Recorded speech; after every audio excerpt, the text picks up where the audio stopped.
tudo bem? Essa é a edição número 5 do Ceará 2050, Juntos Pensando o Futuro. Esse é um podcast que reúne algumas autoridades, estudiosos, pesquisadores, professores, para discutir os rumos do Ceará, as pesquisas que foram realizadas pela plataforma 2050 e alguns dos resultados, né, que foram obtidos ao longo desse período. A gente está aqui hoje com duas figuras especialíssimas, começar pela professora Tânia Marcelar. Ela é economista, com doutorado da Universidade de Paris, especialista em desenvolvimento regional, professora aposentada e emérita da Universidade Federal de Pernambuco. É isso mesmo? É isso aí. Ex-secretária de Planejamento da Fazenda de Pernambuco, ex-secretária de Planejamento e Urbanismo de Recife, ex-secretária de Políticas de Desenvolvimento Regional do Governo Federal, ex-economista da Sudene também, né? Consultora de organismos internacionais como PNUD, BID e também nacionais, palestrante em eventos empresariais, governamentais e de organizações da sociedade civil. Está pegando carona, inclusive, no evento. Ela daqui a pouco vai participar de um evento aqui em Fortaleza. Ela gentilmente concordou com o nosso convite aqui de participar conosco do programa 5, do podcast Ceará 2050, Juntos Pensando no Futuro. E conosco também o professor Barros Neto, né, que é coordenador da plataforma 2050, engenheiro civil pela UFC, mestre em engenharia civil pela Universidade Federal Fluminense, com doutorado em administração pela Universidade Federal do Rio Grande do Sul, pró-reitor de relações interinstitucionais da UFC atualmente, não é isso? Confere? Adjunto, né? Coordenador geral do Plano de Estratégia Longo Prazo Ceará 2050, professor titular da UFC, ex-diretor do Centro de Tecnologia da UFC e ex-presidente da Fundação Astef. Professor do quadro permanente de mestrado em Estruturas e Construção Civil e do programa de pós-graduação em Administração e Controladoria da UFC. Confere entender isso? O currículo de vocês é invejável, maravilhoso. Sinal que a gente trabalha muito, né? E a gente queria, assim, a primeira pergunta que vem, o Barros Neto, inclusive, fez uma apresentação da senhora. Estou muito honrado em entrevistá-la hoje, tá certo? E eu queria começar, claro, mulheres primeiro, né, mano? Com certeza. Né? Um dos grandes, das discussões atuais da plataforma Ceará 2050 é justamente o modelo de governança. E dentro da sua experiência, o que a senhora tem a falar sobre os atuais modelos de governança? A gente fala muito lá no Ceará 2050 em governança compartilhada. O que seria essa governança compartilhada? Bem, lá a gente fala de governança compartilhada regionalizada. Então, são dois adjetivos pesados, né? Eu digo a gente que eu participei da equipe que fez a primeira proposta na época em que o Ceará estava discutindo o Ceará 2050, né? E aí o conceito da proposta que a gente trouxe era de governança compartilhada e regionalizada, que não são coisas simples para fazer no Brasil. E eu acho que uma grande dificuldade desses processos é a cultura.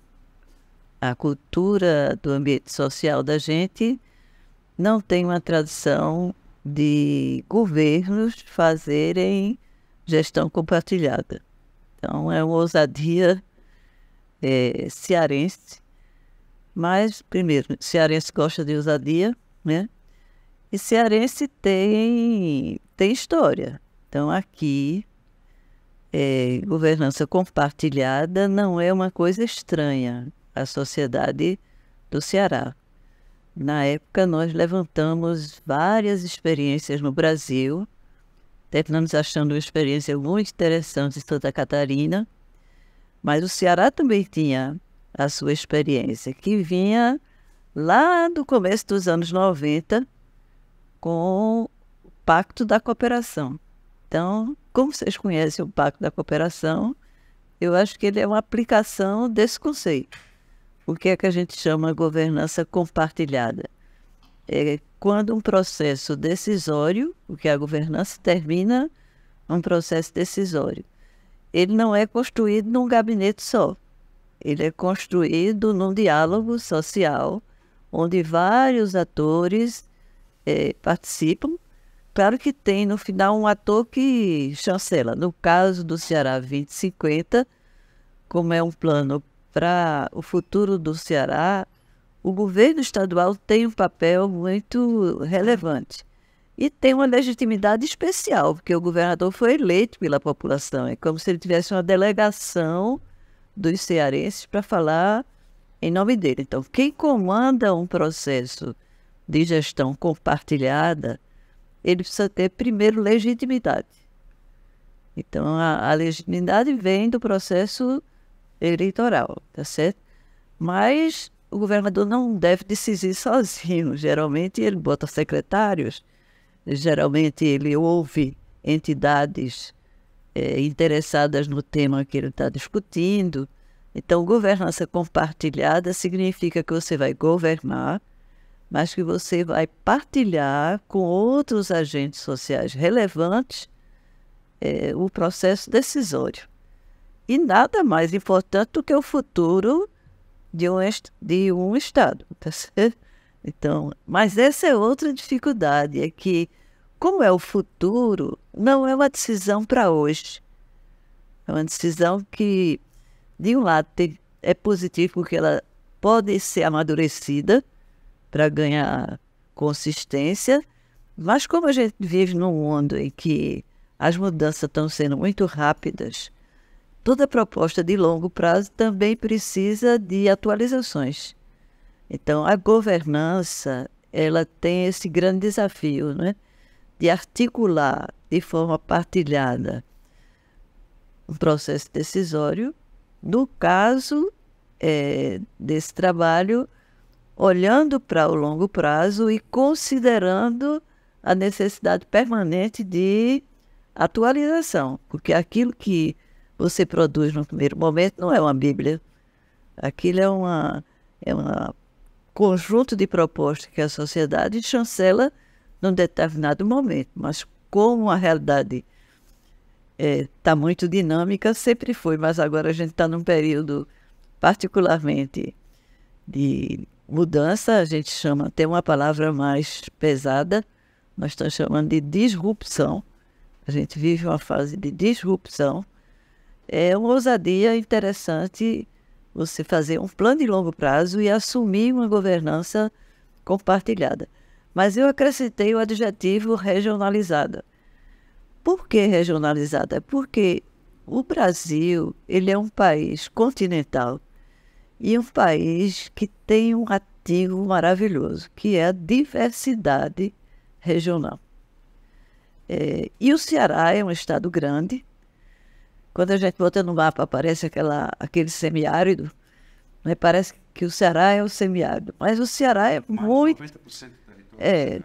Mas há semiáridos e semiáridos, né? Porque não é só a natureza que conta a natureza, e aí o clima semiárido é um elemento de unificação central, mas cada pedacinho do território do Ceará teve sua história, teve seu momento de ocupação, teve dinâmicas econômicas, às vezes específicas, que prevaleceram sobre outras.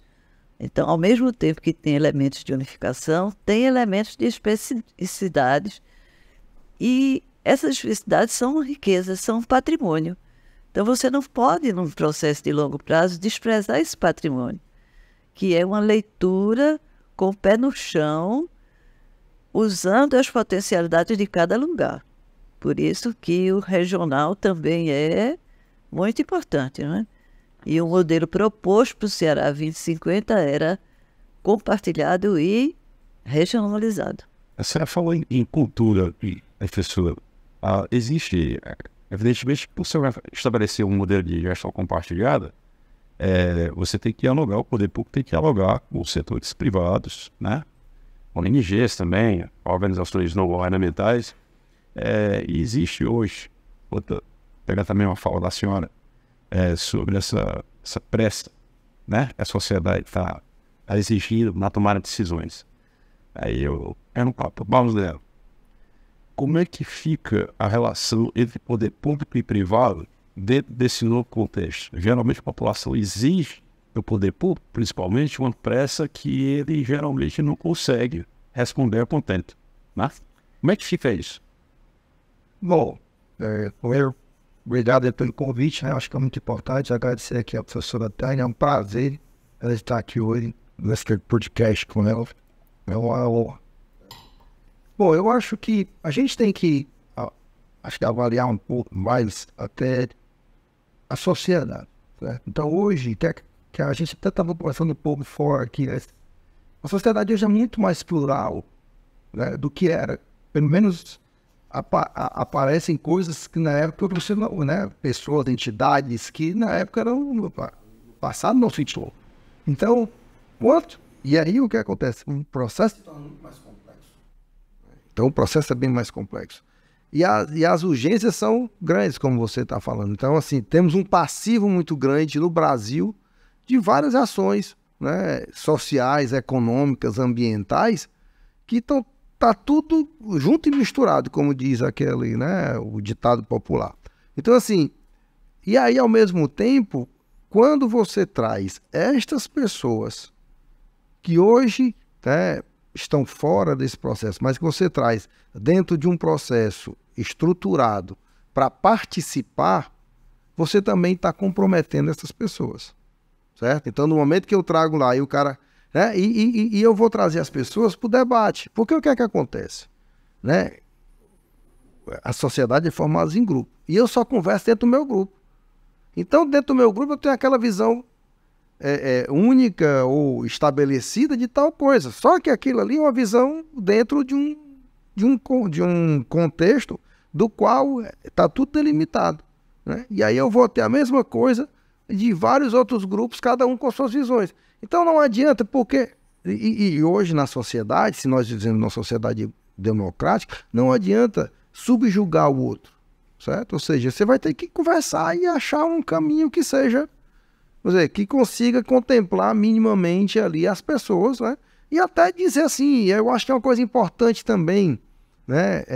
E aí quem já trabalhou alguma coisa com gestão pública, né?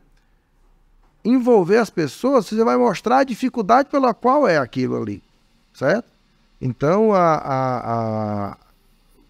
isso aí tem todo um processo de convencimento, tem um processo administrativo, né? Hoje no poder público, com dinheiro, você não consegue fazer uma coisa tão rápida, porque eu tenho que seguir toda uma regra de processo licitatório, né? Tem que passar na Câmara, né? na Assembleia. Então tem um processo que as pessoas dizem, não, mas se fosse eu já tinha assinado, tinha feito. E não é assim, certo? Então, por isso que quanto mais compartilhado for, né, você vai entender melhor esse processo. E aí a mesma coisa aí que a professora Tânia mencionou, a questão do regional, né?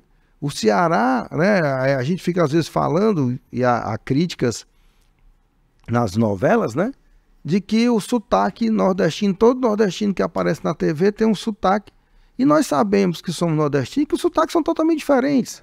Aqui, o Cariri, que é cearense, né, tem um sotaque muito mais próximo de Recife do que daqui, né? Então, assim, isso mostra que a questão regional é muito forte. Aqui, se você vai, né, no Ceará, você sai da Serra de Baturité, que chega ali em julho, 15 graus, na época mais pesada, 10 graus, né? Eu sei porque minha família dessa região. E você vai pro Inhamuns, que agora está andando 40, 50 graus. Então, assim, e são regiões totalmente diferentes, com necessidades e potenciais diferentes, certo? Então, levar em conta... E só quem sabe é quem está lá. Ah, eu conheço Inhamuns, sei o que é, não sei o que, mas sim, mas o que é que a região é boa nisso? Então, o que é que eu preciso fazer? Então, por isso que é importante haver esse compartilhamento de conhecimento, de interesses. Agora, obviamente, dentro de um processo de querer resolver. Se eu vou para um compartilhamento só para brigar, aí não é isso. Vamos lá, vamos conversar e vamos ver como é. Então, a ideia, né, e aí desse modelo, né, que a gente trabalha é essa gestão compartilhada. Não, é governança compartilhada. A gestão sempre será do governo, a gestão sempre será do governador, do prefeito, de quem foi eleito ou designado para aquilo ali. Isso aí não é. Agora, quando eu trago uma governança, e essa governança, isso é uma coisa que hoje, se você vai, por exemplo, o ESG, né? Que tá todo mundo, o ISD, como tá aí todo mundo falando, né? O G é governança, tá? Então, assim, essas empresas hoje, as próprias empresas, elas e as empresas, aí é que a liberdade é maior, porque eu sou o dono, né? Mas uma empresa grande hoje vai tudo para o conselho de administração, vai ter uma governança muito mais ampla. E os caras dentro da própria iniciativa privada estão cada vez mais buscando a pluralidade, trazendo pessoas que muitas vezes não tem nada a ver com a indústria, não sabem nem o que é. Até teve uma polêmica aí há algum tempo atrás, que o Nubank convidou a Anitta para fazer parte do conselho, né? Certo? Então, assim, houve toda uma polêmica e tudo. Bom, polêmicas à parte, mas ela obviamente, ela não convidou pensando em alguma coisa, né? Público jovem, visão, né? Porque tem algum interesse de entender melhor isso aí. Né? Então, assim, as próprias empresas que já têm vamos dizer, por própria, né? Eu sou o dono, faço do jeito que eu quiser, é diferente do governo, né? Que é todo um processo bem mais político, já usam fortemente, estão sendo cada vez mais empurradas, né? Não vou dizer empurradas, mas convencidas de que essa governança é importante. Entendeu? Camilo Santana, por exemplo, começou um processo, ex-governador aqui no Ceará, ele chamou, que era PT, né? Vários partidos que incluem uma aliança, mas depois que se estabeleceu no governo, começou, inclusive, a chamar partidos de oposição. Ele fez isso muito bem. Ele estava conversando antes aqui do podcast, professor, eu estava falando que o Ceará já tem uma tradição, né? Na sua primeira resposta, o senhor falou isso. A gente adição de bons governos, em vez de tal Xereissati, viram Lúcio Alcântara, Cid Gomes, Camilo Santana, isso facilita esse processo, estabelecer esse novo parâmetro de governança? Facilita. O Ceará realmente é um case, porque ele vem passando por um processo de expansão, de desenvolvimento muito diferenciado. Vocês falaram aqui que o Cariri olhava para Pernambuco, o Cariri não olha só mais para Pernambuco, o Cariri já olha para Fortaleza também, não é? Então, Fortaleza ganhou território. Antigamente, Recife, quando a gente faz os estudos de áreas de abrangência das cidades, antigamente Recife ia quase até o Piauí, não vai mais. Quem chega ali no sul do Piauí hoje é o Ceará, por conta dos estudos que a gente tem com o IBGE, a gente pode dizer isso. Então, o Ceará vem num processo de transformação muito relevante. Eu acho que os governos estaduais têm a ver com isso, né? Eu acho que aquele ajuste fiscal que foi feito também é importante, porque ninguém faz nada sem que o governo dê uma contribuição, né? Então, quando o governo tem capacidade de dar contribuição, faz diferença. Eu acho que essa foi uma das diferenças do Ceará, porque quando o governo não consegue contribuir, você deixa só na mão das empresas privadas, só na mão da sociedade, para juntar energia na mesma direção é muito mais difícil. Então, vocês têm uma trajetória, os números da economia do Ceará são muito favoráveis quando a gente vê o Ceará sozinho, quando a gente vê no Nordeste e quando a gente vê no Brasil. Mas eu acho que, para o nosso tema aqui, a experiência da gestão compartilhada, do padrão de gestão que o Ceará tem, também é muito positivo. E os dois dialogam, porque, como o Neto disse, governança é muito relevante. Cada vez mais a gente dá valor a essa palavrinha. As grandes corporações já davam, mas cada vez mais a gente vai vendo, mesmo nas instituições em menor porte e em governos, principalmente, se está valorizando muito esse conceito de governança, que na verdade é o processo decisório que depois se acompanha no processo de implementação, porque a governança precisa ir até a implementação.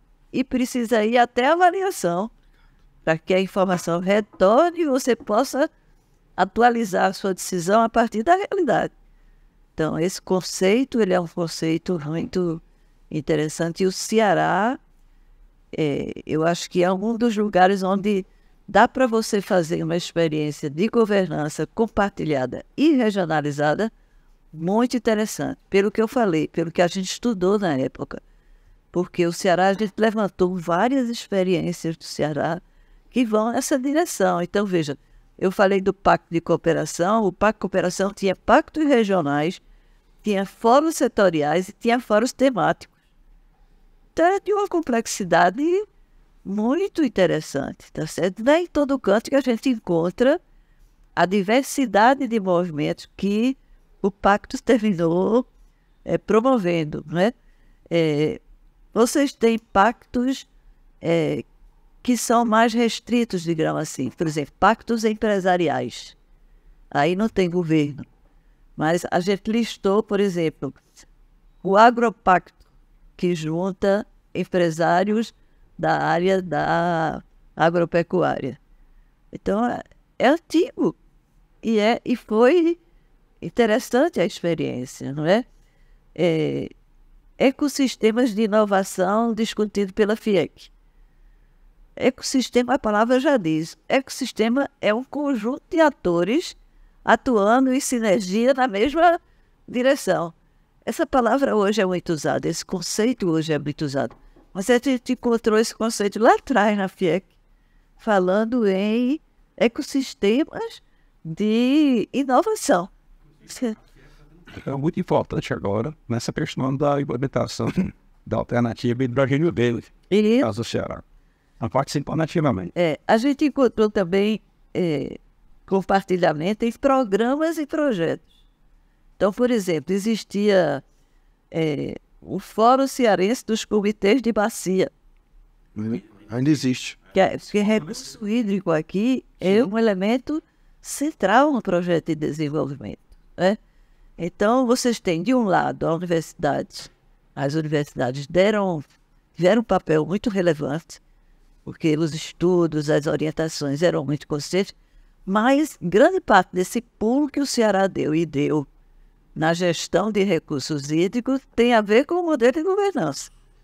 Tem a ver com essa abertura para trazer a universidade, trazer quem usa, trazer o governo e construir uma coisa em conjunto. A direção de futuro é trazida em conjunto. Por isso que é importante ter um plano de longo prazo também junto, né? A gente vai se juntar para discutir o quê?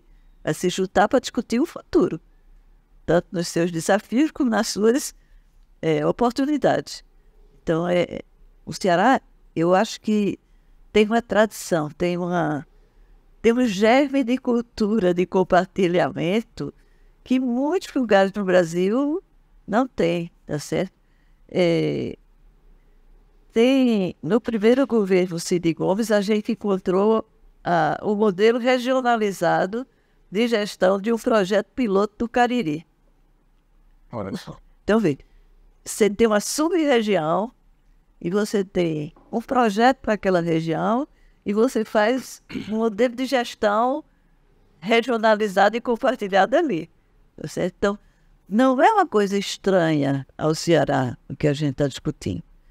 A gente vê que aqui tem uma tradição, uma cultura de compartilhamento que a gente não encontra em muitos outros lugares do Brasil. Né? Agora, Paulo, às vezes você já vive citando o exemplo da gestão foi capitaneado pelo Camilo Santana aqui no estado do Ceará, combate Covid, a pandemia da Covid-19. Isso é um grande exemplo, ou existem outros exemplos de gestão compartilhada, além, claro, desses que já foram citados aqui na história da história, mais recentes outros? Eu queria só complementar um pouco o que a professora falou, é que eu acho que essa visão, cada vez mais nós temos que trazer essa visão de longo prazo para o Estado. Aqui o Ceará, ele tem 3 grandes áreas em que essa visão de longo prazo, ela tinha uma visão de longo prazo e se perpetuou, as ações se perpetuaram ao longo do processo. Um foi a educação, certo? Uma política pública de educação, ela não como é que se diz? Ela é uma política de longo prazo. Nós estamos tendo um reflexo agora, depois de, sei lá, começou no governo do Cid mais fortemente, né? Você tem 20 anos, aí eu vou dar aqui ordem de grandeza. Mais de 70 escolas fundamentais e tudo mais. Só esses alunos, quando eles, na onda que vinham dos alunos, que eles entraram no ensino médio, o Ceará saltou 13 posições no ensino médio. Só sem o investimento em ensino médio que está sendo feito mais fortemente agora com as escolas profissionalizantes. Mas só a onda dos alunos já deu um salto, né? Então é um reflexo. Outra foi a política fiscal. Desde o governo Tássio, 87 mais ou menos, né? Que os governos têm tido responsabilidade fiscal. Isso é uma política. Hoje qualquer governante, né, aí isso é uma suposição, mas qualquer governante que venha a entrar, ele vai ter que ter muita coragem de quebrar essa, né? Porque isso hoje já é a mesma coisa no Brasil. Hoje nós convivemos ali nos anos 80 com inflação de 3% ao dia, 1.000 e tantos % ao ano. Hoje, quando dá 10% no coisa, fica... Porque hoje, assim, nós não teremos nenhum governo. Aí eu vejo assim, hoje, estou dizendo hoje, estou falando, mas que nós vamos chegar numa inflação de 100%. Porque hoje a sociedade não deixa, tá entendendo? Então, por quê? Porque já absorveu aquilo ali. É a mesma coisa. E a outra política, a professora já falou, é de recursos hídricos. Nós passamos 7 anos de seca e não tivemos racionamento, certo? Então isso não cai do céu, isso é uma política, certo? E isso está o quê?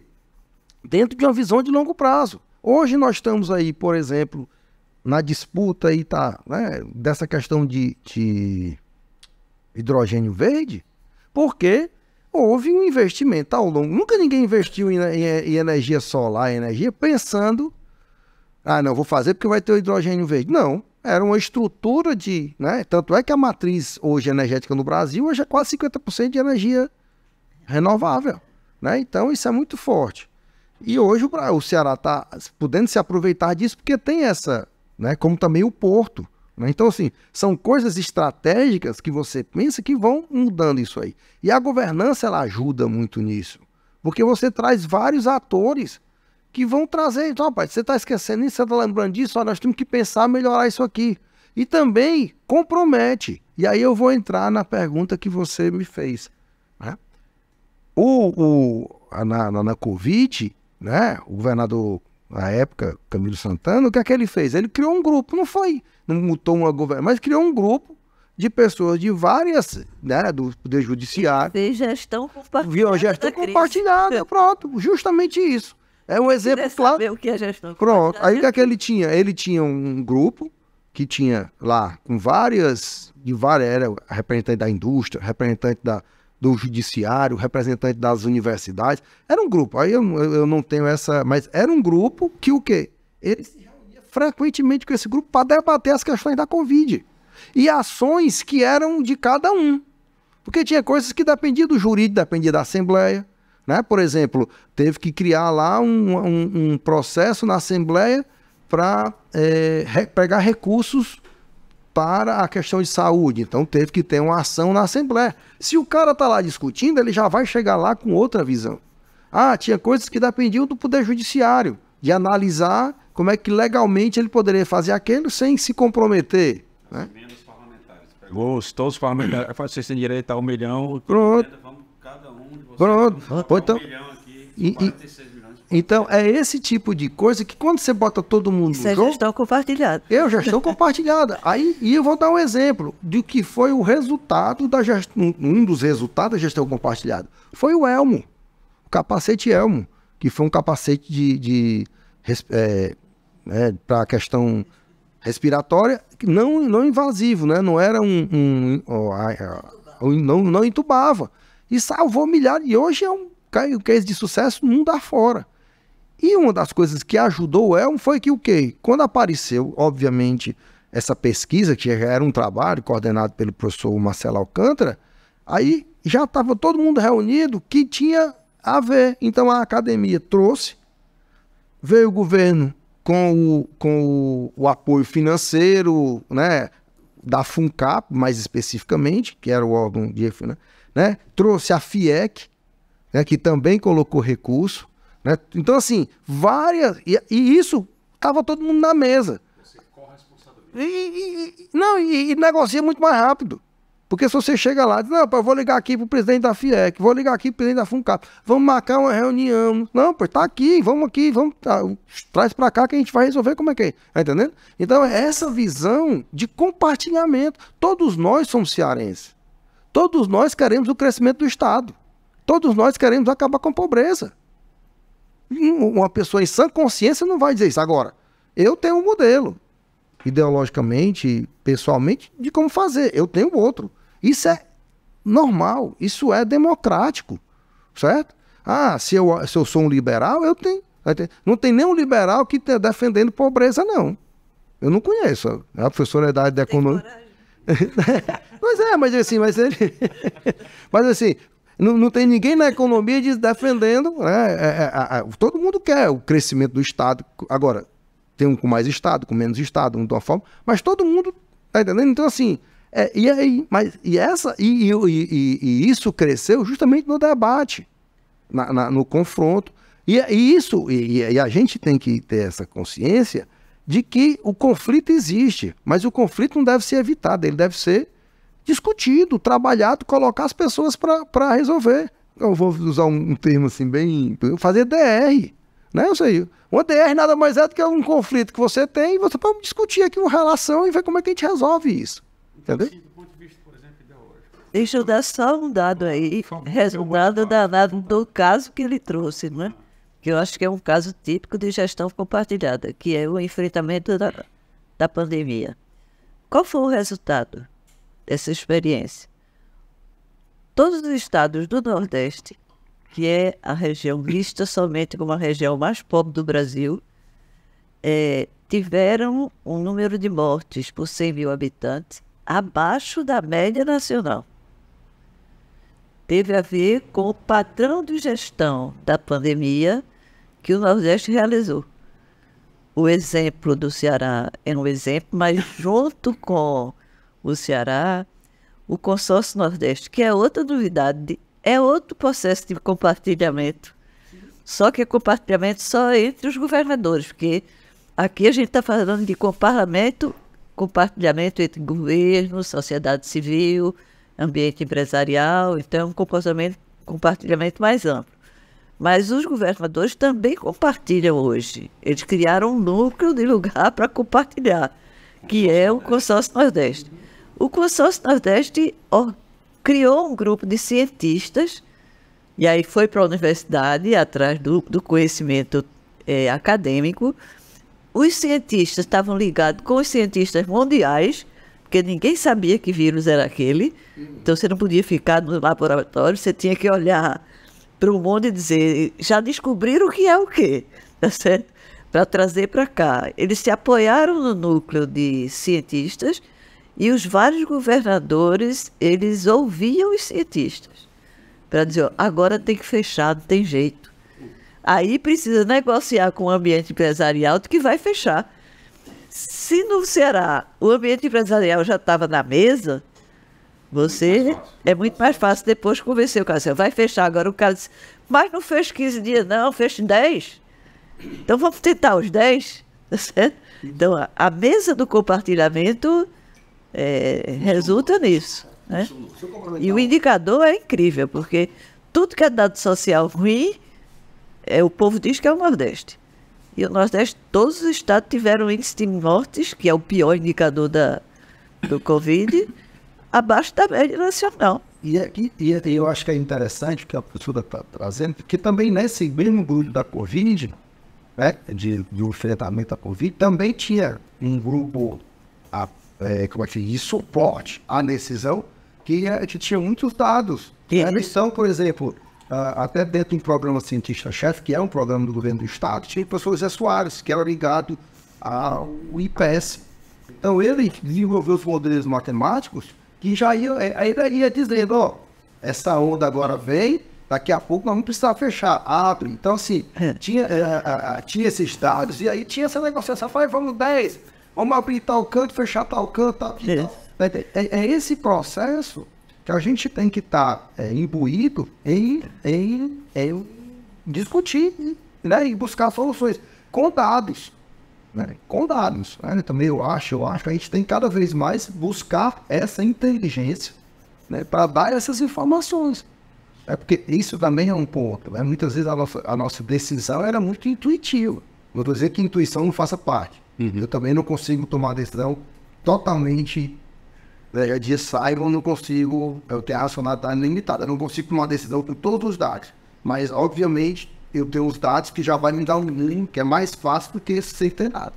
Certo? Então, acho que isso é importante também dentro do processo de governança. A outra coisa boa do Ceará, veja, é que vocês também já têm uma experiência de planejamento regionalizado. Quando você abre lá o site da Secretaria de Planejamento, tem um mapa das regiões do Nordeste. 14 mapas regionais. O PPA do Ceará é feito regionalizado. Muitos estados do Brasil aí afora não fazem o que o Ceará faz. Né? Aliás, são poucos os que fazem.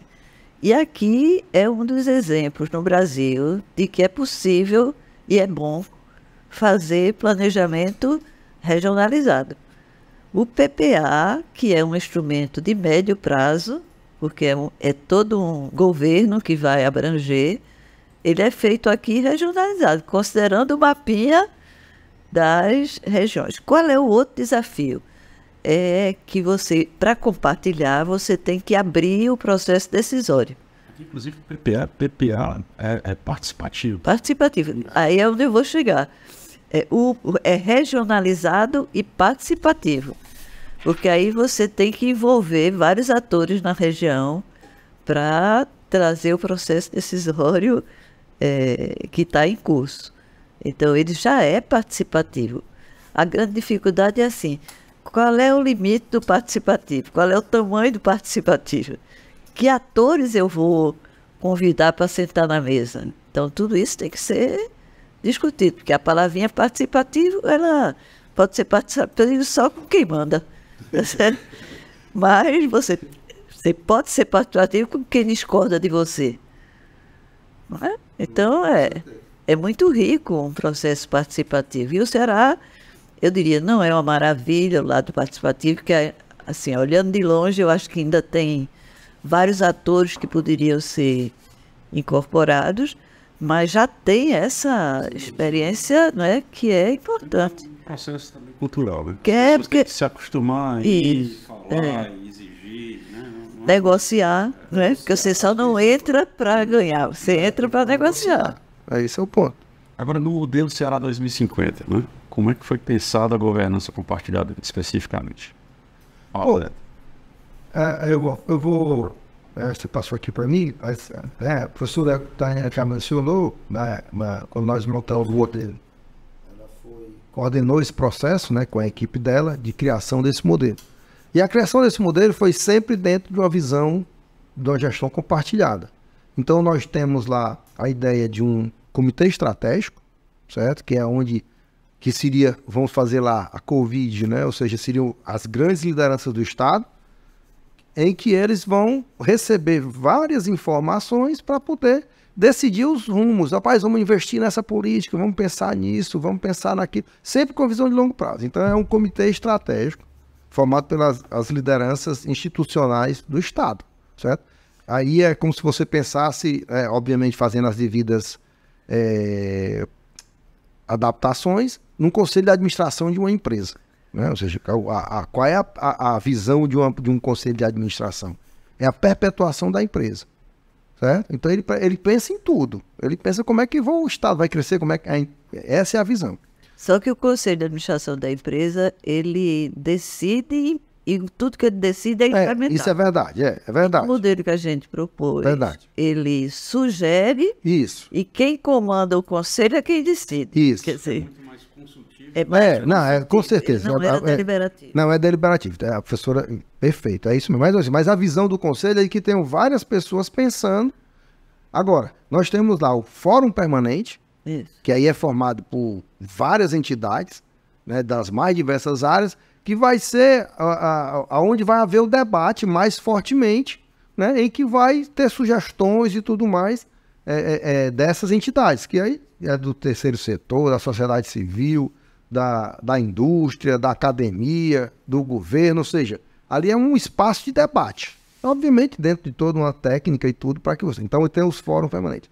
E existem os núcleos regionais, certo? Que são das 14 regiões de planejamento que vão dar também subsídio. Por quê? Porque essas, como a gente já mencionou aqui, cada região tem suas peculiaridades. Né? Então, não adianta eu fazer uma política de turismo igual para Baturité, né? Para a região de Serra, com a política para a praia. Tá entendendo? É turismo, mas são turismo totalmente diferente. Né? Não é a mesma coisa. Os objetivos de turismo são diferentes. Então, pensando nisso. Então, todos esses dois nodos, né, como é a coisa, eles dão subsídio para o Comitê Estratégico, o Conselho Estratégico. E temos também um processo que é uma plataforma que vai o quê? Vai gerenciar o andamento dos indicadores do Estado.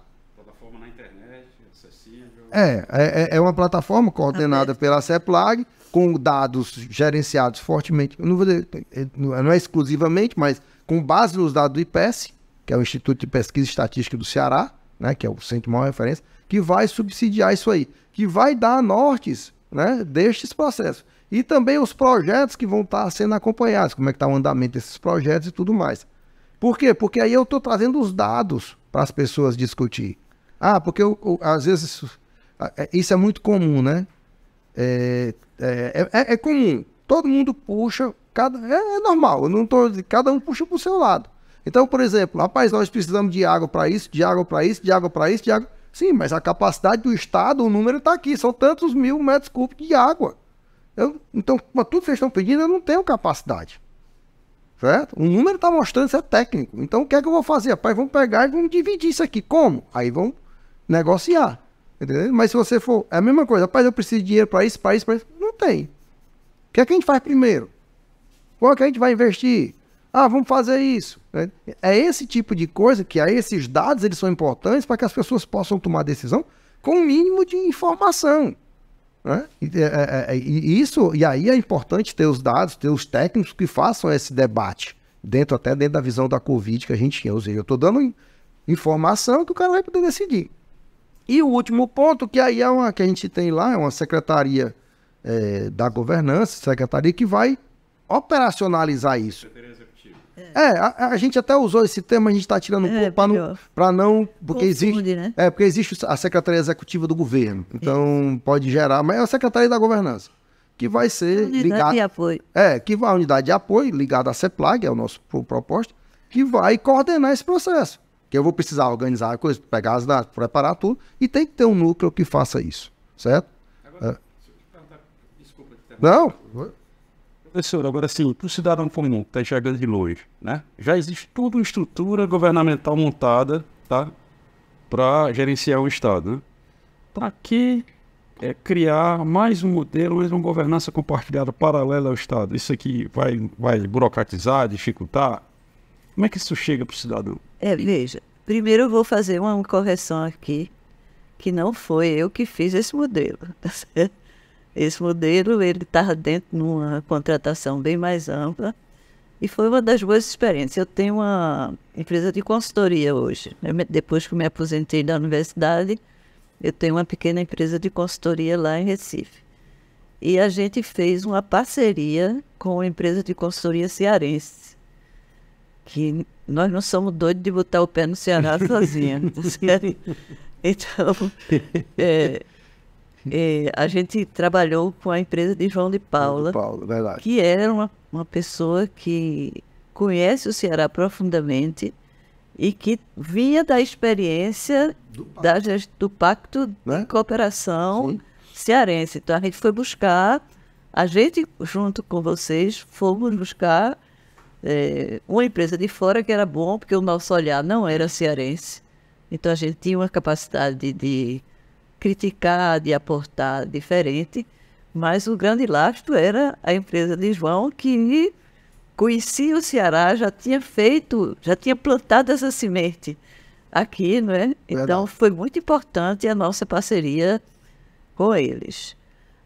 E nós aprendemos muito com eles e com esse processo, né? Então, essa é a primeira correção. A tua pergunta qual era? Era em relação ao cidadão. Quando ele olha, existe já uma estrutura governamental, vocês estão propondo uma nova estrutura, uma governança compartilhada, sendo uma coisa paralela ao Estado, vai burocratizar, dificultar? Como é que isso vai porque veja, na prática? Aí depende, a pergunta é assim, vai fazer tudo isso para decidir o quê? Perfeito. Tá certo? Aí é onde está a nuance. Porque é para decidir o futuro, gente. E aí, de novo, o Brasil não tem uma tradição de planejamento estratégico, infelizmente. A Constituição de 88 obriga os governantes a fazer o planejamento de médio prazo. Porque o que tem lá é assim, obrigado, ele ganhou a eleição, ganhou. Vai fazer um PPA, para dizer à sociedade o que é que você vai realmente executar nos teus 4 anos, tá certo? E ainda deixa encaminhado o próximo ano, porque quando o cara chegar, vai fazer o seu. Mas o planejamento estratégico a gente não tem. Em muitos países do mundo tem. Tá certo? Então, eles estão olhando 50 anos. A China tem um planejamento estratégico fantástico. Eles sabem o que é que... Eles foram capazes de fazer transformações muito pesadas porque eles sabiam para aquela direção que eles estavam indo. Onde queriam chegar. Então, essa cultura, infelizmente, que a gente vê na China e em outros países, de negociar com a sociedade, discutir com a sociedade e mandar para frente uma diretriz de longo prazo, ela é fundamental. Infelizmente, eu acho que essa é outra dificuldade. É que a gente não está falando aqui para o cidadão comum de um problema que ele está sentindo hoje e que eu vou resolver hoje. Eu estou falando para os netos dele. Eu estou falando para os filhos dele. Então, o planejamento estratégico é para a próxima geração, entendeu? E nós, brasileiros, somos muito pragmáticos, né? E a gente tem problemas muito sérios e o curto prazo termina tomando conta da gente. Então, acho que essa é outra dificuldade, é que, para o cidadão comum, talvez ele não se interesse muito em um plano de longo prazo e uma governança de longo prazo, que é isso que a gente está discutindo aqui. Mas se ele parar para pensar o que é que ele gostaria de deixar para os filhos dele, eu acho que ele podia se interessar. Portanto, o objeto é um objeto também que a gente tem que ganhar corações e mentes no Brasil, né? Vamos colocar uma questão prática aqui, prefeito. Mostra assim na prática como isso funcionaria. A gente está vendo um problema agora concreto das mudanças climáticas. Esse é de longo prazo. De longo, mas que está cada vez mais curto. O prazo está cada vez mais curto, né? Então, no caso, o governo vai ter que apresentar agora, já no próximo ano, algum tipo de solução imediata, porque o El Niño está vindo aí com força total. Todos os prognósticos apontam para uma seca que já vai atingir a nossa tradicional corda invernosa no ano que vem, né? Como é que funcionaria a estrutura do governo para dar resposta e, ao mesmo tempo, como é que funcionaria a gestão, a governança compartilhada para responder uma questão tão complexa como eu acho que você deu um exemplo ótimo, né? Que, veja, a mudança climática é um problema de longo prazo. E, portanto, ela tem que ser objeto de planejamento estratégico. Porque nós não vamos dar uma virada de chave no curto prazo, mas a gente vai ter que dar uma virada de chave. Então, ele é um componente hoje tem 2 componentes que são muito importantes. A questão climática e a questão do conhecimento. A inovação, essa mudança de era que a gente está vivendo nas bases técnicas da vida social, né? A mais evidente é a passagem da era analógica para a era digital, tá certo? Então, tem iniciativas que são de curto prazo, mas o norte tem que ser de longo prazo, tá certo? Por isso precisa ter as 2 coisas. Precisa ter um norte de longo prazo, Vai substituir o padrão energético? Vai. Então, o mundo todo vai. E, aliás, o Nordeste e o Ceará vão tirar partido aí, porque aqui a gente tem sol. Vê como o Nordeste é beneficiado. Todo mundo acha que o Nordeste só tem pobreza, né? O Nordeste tem sol e vento no mesmo lugar. O Chile tem sol e tem vento, mas um pedaço é num canto e outro pedaço é no outro. Um é no norte e outro é no sul. Aqui está junto no Nordeste. Então, é uma mudança estrutural de longo prazo que o mundo tem que fazer, que o Brasil vai ser protagonista, que o Nordeste vai ser protagonista. Então, isso tem que ter orientação de longo prazo. Tem que estar no plano estratégico. Agora, tem iniciativas de curto prazo que também você tem que tomar. Então, o longo prazo não cai do céu, não. O longo prazo é construído dia a dia. Tá certo? Então, você tem o norte e o cara diz assim, eu quero ser médico. Ah, tá bom, vai querer ser médico. Isso é um projeto de longo prazo. Agora, se tu não fizer um bom secundário, se você não fizer um Enem competente, se você não entrar na faculdade de medicina, meu irmão, você não vai ser médico. Não, é justamente assim, é porque as pessoas têm aquele negócio. Nós temos uma visão de curto prazo muito grande, né? E eu concordo plenamente com o professor. A minha visão é longo prazo, mas as ações são de curto prazo. A de curto, médio e longo prazo. Mas assim, não adianta, eu não chego no longo prazo se eu não tiver as ações. Agora, para eu chegar no longo prazo, agora, se eu não tenho um longo prazo, eu vou fazendo várias ações que muitas vezes não fazem chegar ao longo prazo. Ou que conflitam uma com a outra. Conflitam uma com a outra. Então, eu tenho que pensar, por isso que eu tenho que ter um norte, eu tenho que ter um norte, né? Eu tenho que ter esse norte para justamente poder orientar, mas é ali que eu quero. E o planejamento é outra coisa que é importante também. Além de nós termos uma visão de curto prazo, a gente não tem uma visão de planejamento. Então, todo mundo quer, rapaz, eu preciso fazer isso, isso e isso. Só que quando você vai fazendo isso e isso vai mudando. Na realidade, Vai mudar o contexto da necessidade. Pronto, todo mundo foi pego de calça curta, usando um termo, com a Covid. Ninguém esperava, né? Gerou um impacto, talvez, hoje, o que é que está acontecendo? Outros modelos já estão sendo criados nas universidades, nas pesquisas, para que o quê? Para que você consiga prever de forma mais clara, né? Porque foi um impacto, né? Hoje, você não imagina, você passou 2 anos trancado. É um negócio inimaginável, certo? E ninguém, certo? Então, agora, não adianta dizer que eu tenho que me preparar para o longo prazo, né? Ou seja, essa questão de ter uma outra epidemia, isso aí é claro que vai haver. Ninguém sabe quanto, mano. Mas tem que se preparar para tal. Então, tem que ter essas ações, certo? Por exemplo, a capacidade que nós tivemos no mundo de gerar uma vacina em um ano, ou menos de um ano, certo? Foi fantástico, certo? Isso aí teve efeito colateral, não, eu não vou entrar nessa discussão, certo? Mas que teve um papel fundamental, e não foi só científico, não, foi de recurso, foi de política pública, foi de aprovação, né? Eu me lembro aqui que foi, acho que foi em janeiro de 2021, Inclusive, pelo próprio população. não, também, mas aí a aprovação técnica, eu me lembro que foi um domingo, não me lembro, que em janeiro de 2021, que houve aqui a reunião da Anvisa, foi transmitida, né? Todo mundo em casa assistindo a transmissão da liberação da vacina, ou seja, como foi importante. Então, assim, Esse é de vigilância sanitários. Então é importante ter essa visão de longo prazo, mas que eu vou ter várias ações de curto prazo e que elas vão mudando, mas eu preciso ter. É a mesma coisa, a gente tem aqui a questão da educação. Foram várias ações, não foi assim, cair do céu.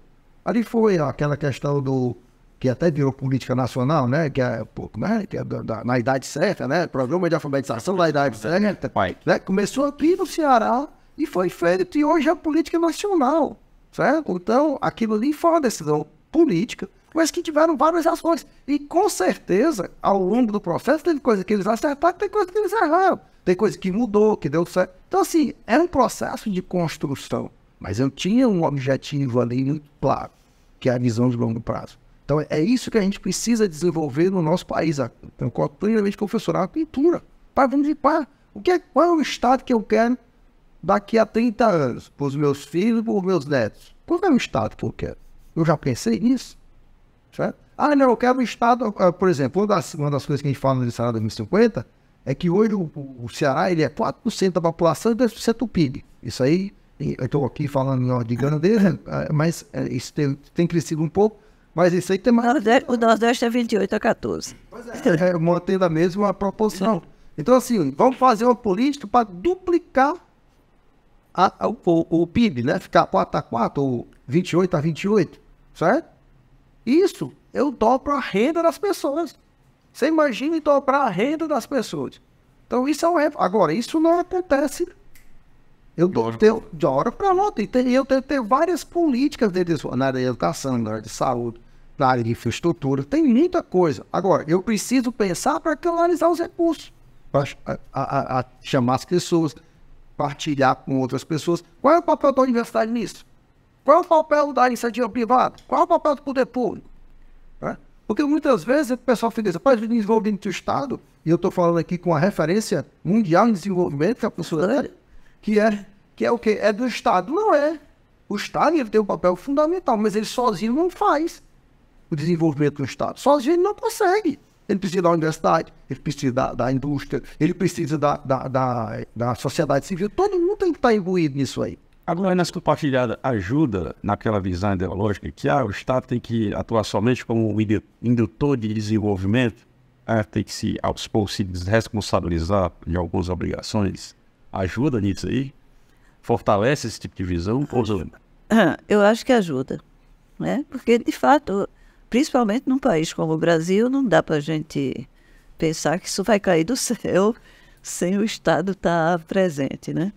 E aí eu vou aproveitar a tua pergunta para... Eu fiquei pensando aqui, como é que a gente explica para a população um modelo tão complexo, né? Que o podcast, no fundo, é para isso, assim.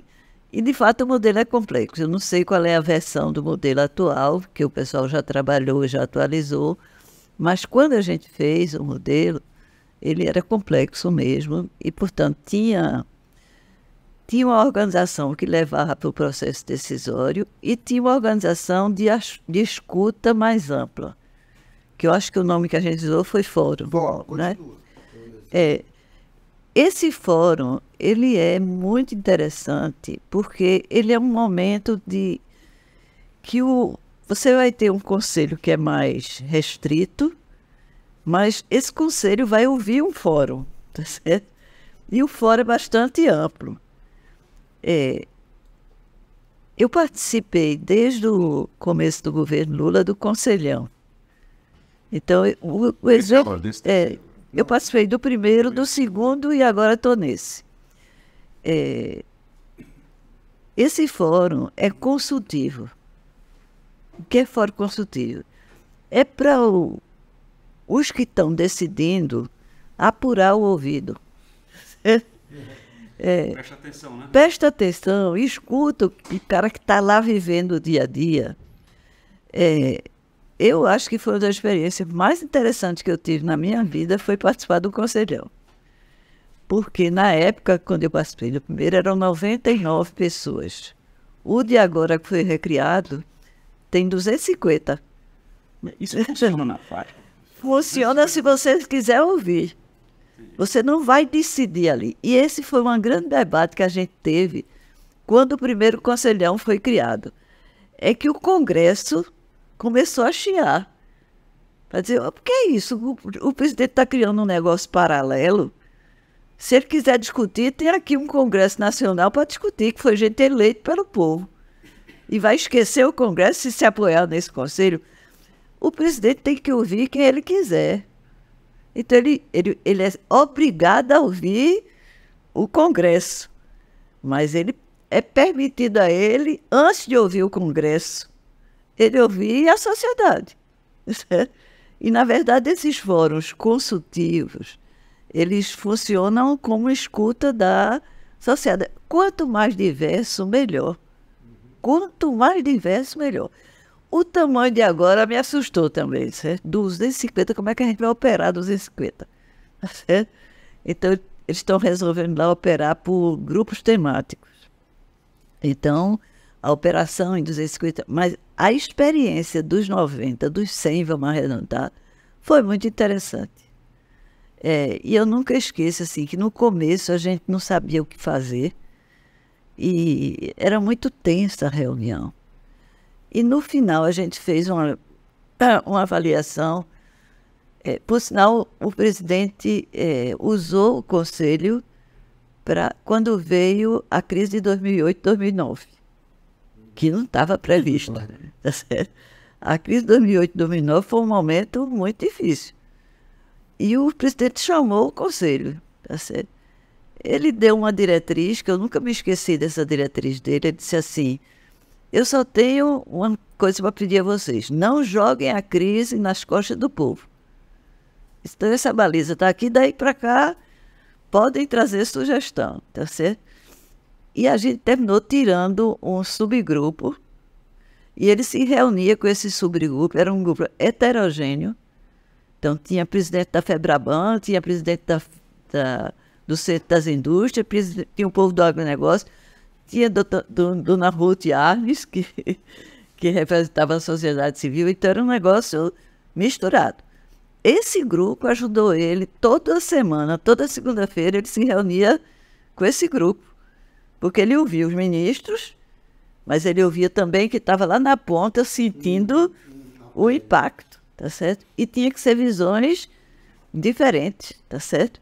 Então, ele usou muito bem, com muita competência, esse tipo de instrumento de consulta, entendeu?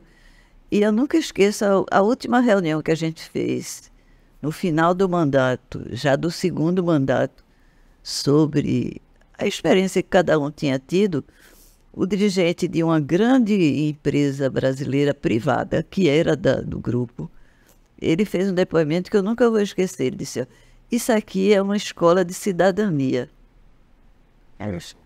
Porque o que eu aprendi aqui foi muito interessante, me agregou muito à minha vida. Por exemplo, eu achava que sindicalista só entendia de reivindicação salarial. Por quê? Porque eu só sentava na mesa com eles para discutir a crise do aumento salarial. E aqui eu percebi que o povo do mundo sindical conhece o mundo, viaja pela Europa, dá exemplos muito interessantes. Então tem inteligência no mundo sindical para a gente ouvir, tá certo? Então é muito rico esse tipo de... E no modelo de governança que a gente fez, e que você está dizendo que está recuperando, tem um fórum que é mais ou menos isso. É aquela instância que é ampla, que é diversa, e que não é lá que se dá o processo decisório imediato. Tá certo? Então pode abrir, pode discutir, tem tempo, né? Então é muito interessante. E o modelo do Conselhão devia ser observado pelo Ceará, porque a gente já amadureceu na esfera federal uma experiência, né? Olha, o tempo está correndo, a conversa está muito boa, mas a gente vai ter que encerrar. O senhor Demetrio Andrade, a gente está hoje com participação especialíssima, desculpa, da professora Tânia Marcelar. Quem era membro do Conselhão comigo era Marílio Macedo. Ele pode dar esse testemunho que eu dei aqui. O professor Gesualdo também foi. Foi também. Lá, respeitando a universidade, que leva... Da associação, né? Era da UDIF, Isso. E também o professor Barros Neto, coordenador da Plataforma 2050. Para a gente finalizar, tá? A última pergunta, e já vocês se despediram aqui do público, a gente está vivendo um momento de muita profusão das mídias sociais. Como é que as mídias sociais poderiam entrar nesse processo de governança compartilhada no sentido de você não só responsabilizar a sociedade, e como disse o Barros, né, mas também trazer rapidez a essas decisões? Quem poderia responder primeiro? Bom, já se despediram. Primeiro, eu acho que eu penso assim. Hoje o pessoal, né, até porque a gente estava conversando, né? as dificuldades hoje da democracia. Eu estou falando da democracia no mundo, né? Ou seja, a democracia ali até os anos 80, ali, depois da Segunda Guerra Mundial, até 80, 90, ela conseguiu trazer muita coisa para quem estava realmente, né, Estados Unidos, Europa, que tinham, né? Só que hoje ela está com muito mais dificuldade, né, de operar isso aí, pelo aumento da complexidade, pelo aumento das necessidades, né? A própria internet traz isso porque os problemas florescem muito mais rápido, porque a internet mostra, né? Então, só que aí eu acho que a internet ela pode ser usada a favor numa coisa, numa democracia muito mais direta. Em vez de nós discutirmos vamos dizer, o fim da democracia, nós devemos aprofundar a democracia, trazer essas pessoas que hoje estão fora desse processo democrático para dentro do processo democrático. E a internet tem um papel muito importante nisso aí, que é criar esses fóruns, criar discussão, traz debate, tá entendendo? E aí existem várias técnicas de você usar isso aí, que as pessoas vão participar e também você abrir debates, mostrando números, mostrando situações e tudo. Então, se você criar esses fóruns e usar a internet dentro dessa visão de participação, eu acho que ela tem um papel fundamental e ela vai ajudar muito nessa gestão compartilhada. Porque aí vai ser o cidadão que vai estar lá, rapaz, eu tenho esse problema aqui, que vai entrar dentro de uma discussão. Entendeu? Então, assim, intensificar e aí as mídias sociais, a internet, tem um papel fundamental nisso aí. Certo? Então, eu acho isso importantíssimo. E aproveito para agradecer aí a participação, agradecer a professora Tânia, Demétrio aí pela condução, certo? Eu acho que é um debate muito rico e que aqui 3 horas de conversa não vence. Obrigado. Eu falei aqui que a gente está num momento de disrupção, né? E uma das disrupções não é na minha área, não é na sua. O que a gente chamava de padrão de comunicação até 15 anos atrás não é mais o mesmo. Então aí, se tem um exemplo de disrupção, é como é que a sociedade está se comunicando. Portanto, um modelo de governança não pode desconhecer essa disrupção, tá certo? Agora, como o Barnett disse, que tem que trazer essa disrupção para o espaço da democracia. Então, modelo de governança compartilhado e regionalizado só dá certo em democracia. Eu não acredito que dê certo longe disso. Então, e é uma coisa que você ouvir, né? É melhor você ouvir a sociedade que ouvir seu cachorro que morreu. Né? Usar um exemplo recente. Né? Então, veja, a gente tem uma grande oportunidade porque o Brasil já fez essa ruptura. Hoje a sociedade brasileira já se comunica muito nos novos padrões de comunicação, mas a gente tem uma dificuldade que é esse ambiente de polarização que o Brasil construiu recentemente. Então, esse ambiente é muito ruim quando você quer ouvir e que você está se acostumando a só ouvir os que concordam com você. Né? Então, tem que quebrar isso na sociedade brasileira. A gente precisa ouvir quem discorda da gente. E quem discorda da gente precisa nos ouvir. Isso Eu mesmo. acho que esse ambiente, um modelo de gestão compartilhado, numa sociedade como a cearense, pode ser usando as novas formas de comunicação, pode ser uma experiência muito interessante. E um exemplo, não é? Um exemplo de, é possível. O Ceará fez. Essa foi a quinta edição, quinto programa do Ceará 2050, juntos, pensando no futuro. Obrigado pela sua audiência, obrigado, professor Barnett, obrigado, professora Tânia Bacelar. Eu que agradeço. Eu que agradeço, excelente.